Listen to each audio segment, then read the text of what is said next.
अपने गुरु में विश्वास और उनका आदर करना बहुत जरूरी है। मदन सर ने जो बात मेरे लिए बोल दी थी वो मेरे लिए मील का पत्थर होती थी। और जब मैं मेंस की टेस्ट सीरीज देने आई तो मैंने कहा सर मैं कोचिंग नहीं आ सकती, मेरी पीजी थोड़ी दूर है, मैं रेगुलर नहीं आ सकती। सर ने मुझे कहा कि आप नहीं आओगे, मेरी बात नहीं मानोगे, सिलेक्शन नहीं होगा। मेरे भैया साथ में थे कि नहीं सर आप जो बोलोगे ये वही करेगी। मैं पैदल आती थी इमली उधर किसान मार्ग पे मेरी पीजी थी, वहां से मैं टेस्ट देने मैं पैदल आती थी और मैं टेस्ट देने जब आती थी सर ने मुझे बोला था कि आपके लिए कोचिंग हमेशा खुली है, आप जब भी आओ टेस्ट देने के लिए। मेरी हर एक कॉपी सर ने बहुत अच्छे से चेक की, बहुत हमेशा मुझे मोटिवेट रखा। और कुछ ऐसे सब्जेक्ट हैं जो मुझे ऐसे लगता है कि मदन सर से अच्छा कोई पढ़ा ही नहीं सकता, जैसे कि सीपीसी पढ़ाने का जो मदन सर का तरीका है वो मुझे नहीं लगता कि कोई और वैसे पढ़ाता भी होगा। और सीपीसी को बहुत हार्ड सब्जेक्ट मानते हैं और मेरी सीपीसी सबसे अच्छी है, सबसे अच्छा सब्जेक्ट है मेरा। और सबसे अच्छी जो है मुझसे क्वेश्चन जो पूछे गए थे इंटरव्यू में भी मैंने सबके आंसर किए हैं और मुझे बहुत कॉन्फिडेंस था। Evidence, IPC, CrPC Madan sir के बराबर कोई नहीं है। और मैंने सिर्फ मदन सर से ही रेगुलर स्टडी की है, मैंने टेस्ट सीरीज वगैरह कहीं और भी ली है, बट मैं रेगुलर स्टूडेंट सिर्फ स्वास्थ्य की अकेडमी की रहूंगी। और मैं इस अकेडमी को मैं मंदिर की तरह मानती हूँ और मदन सर मेरे ईश्वर सम्मान है। मैं इनका हमेशा सत नमस्कार करूंगी और हमेशा इनकी आभारी रहूंगी कि आज जो सफलता मिली है मुझे सब इनकी वजह से। और जब 2017 में मैं पहली बार आई थी, जब मैंने सेकेंड ईयर के एग्जाम देके मैं आई थी तो सर को मैंने बोला कि सर मेरे फाइनल के एग्जाम जब हो गए तो मैं जाऊंगी वापस। सर बोले कोई बात नहीं, आप आराम से पढ़ाई करो, आपके पास 1 साल तो एक्स्ट्रा में है, कुछ नहीं। जब मैं फाइनल के एग्जाम देने गई थी तब तक मेरे एविडेंस, सीआरपीसी, सीपीसी, आईपीसी ये चारों सब्जेक्ट मेजर जो हो चुके थे। और मेरे एलएलबी फाइनल में भी जो 2 साल पहले है उसके बजाय मेरे फाइनल में अच्छे मार्क्स आए थे और वो भी मदन सर की वजह से आए थे, क्योंकि मैं 4 मेजर जो पढ़ के गई थी सीआरपीसी और सीपीसी फाइनल में होते हैं तो उसकी वजह से मेरे मार्क्स दूसरे बच्चों से ज्यादा अच्छे आए थे। तो वहीं से कॉन्फिडेंस आना स्टार्ट हो गया। और बाद में जब मैंने रेगुलर आगे स्टार्ट की तो ये चारों सब्जेक्ट तो सर ने बोला कि कोई बात नहीं आप आओ दोबारा, वरना सर ऐसे बैठने नहीं देते थे कि एक बार सब्जेक्ट के लिए दोबारा बैठो, पर मुझे सर ने अलाउ किया था कि कोई बात नहीं आप आओ दोबारा, बस आपको सिलेक्शन देके जाना है। सर का विश्वास जो था मुझ पर अटूट था और मैं बहुत ही ज्यादा भाग्यशाली समझती हूँ अपने आप को कि मैं इनकी स्टूडेंट हूँ। और इनका बहुत ही नमस्कार जितनी बार करूँ उतना कम है, क्योंकि ये सफलता सिर्फ और सिर्फ इनके आशीर्वाद से। मदन सर का हर एक अंदाज जो था आप सब लोग जानती हैं, डांट देते हैं पर वो सबसे अच्छा टीचर वही होता है जो डांटता है। कभी भी क्लास मैंने मिस नहीं की, मैंने रेगुलर हमेशा मैं क्लास में प्रेजेंट रही हूँ।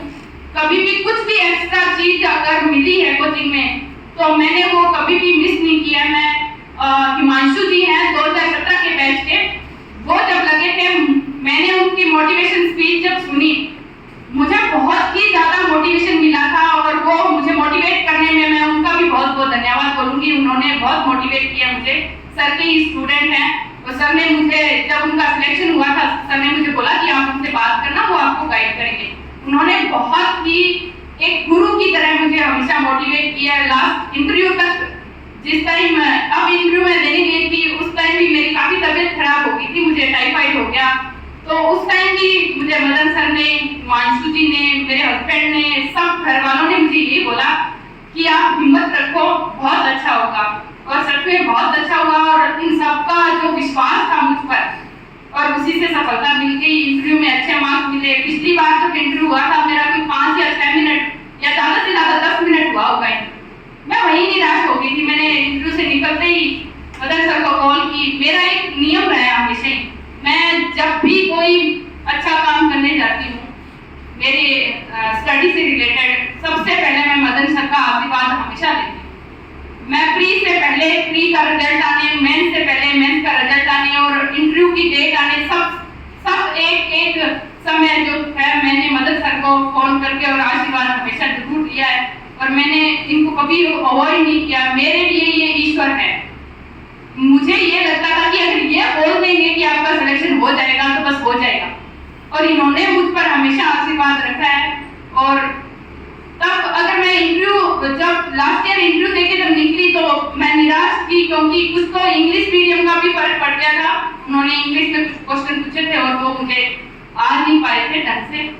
तो इस बार मैंने थोड़ा इंग्लिश पे भी ध्यान ज्यादा दिया कि जो भी लीगल टर्म है, कम से कम जो भी हिंदी मीडियम के स्टूडेंट हैं, मैं आप सबको यही कहना चाहूंगी कि लीगल टर्म जो भी है ना, उनको आप इंग्लिश में रखो। बाकी तो सर पढ़ाते हैं, बहुत अच्छी बात है, बट आप अपनी तरफ से वो एफर्ट्स जो आपको करने चाहिए, लीगल टर्म है वो आपको हिंदी वालों को इंग्लिश में और इंग्लिश वालों को हिंदी में जरूर आने चाहिए। ये इंटरव्यू की चीज होती है, वहां पे वो इंग्लिश वाले से हिंदी में पूछेंगे, हिंदी वालों को इंग्लिश में पूछेंगे। पर इस बार ईश्वर की कृपा थी कि मुझे पूरा इंटरव्यू मेरा हिंदी में चला। वो जो जजेस थे, माननीय जजेस, मैं उनकी भी बहुत रिस्पेक्ट करती हूँ। उन्होंने मुझे हर एक चीज, या ये बोल सकते हैं कि अपना जब समय होता है वो सब अपने अनुकूल ही होती है सारी चीजें।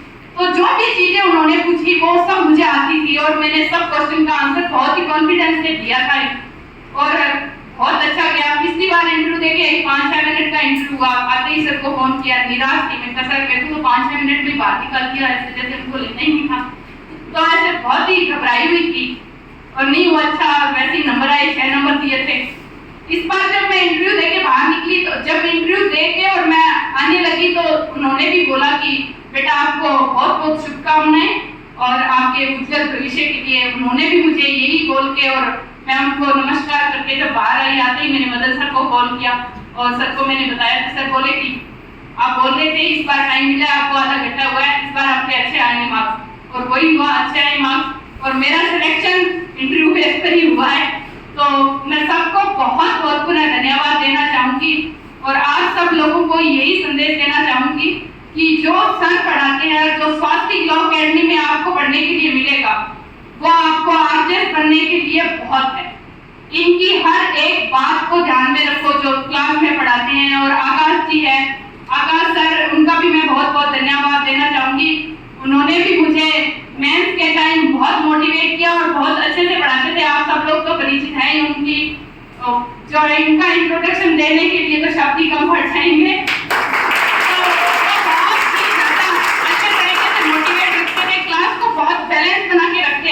उनकी क्लास में कभी कोई बच्चा बोर नहीं होता है, ऐसा लगता है कि घंटों तक क्लास चलती रह जाए।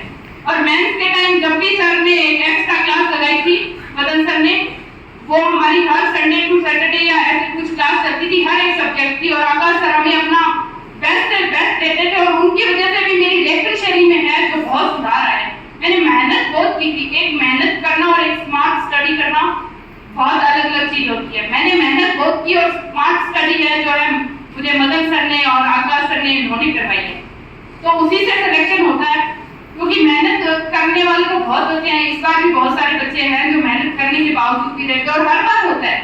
कुछ ईश्वर का विश्वास, सर का आशीर्वाद और अपनी मेहनत, सबका कॉम्बिनेशन मिलना बहुत जरूरी है और उसी से सफलता मिलती है। और बाकी तो मुझे ऐसे लगता है कुछ बताने के लिए कुछ खास है नहीं, क्योंकि सब कुछ सर बता देंगे आपको कैसे तैयारी करनी है।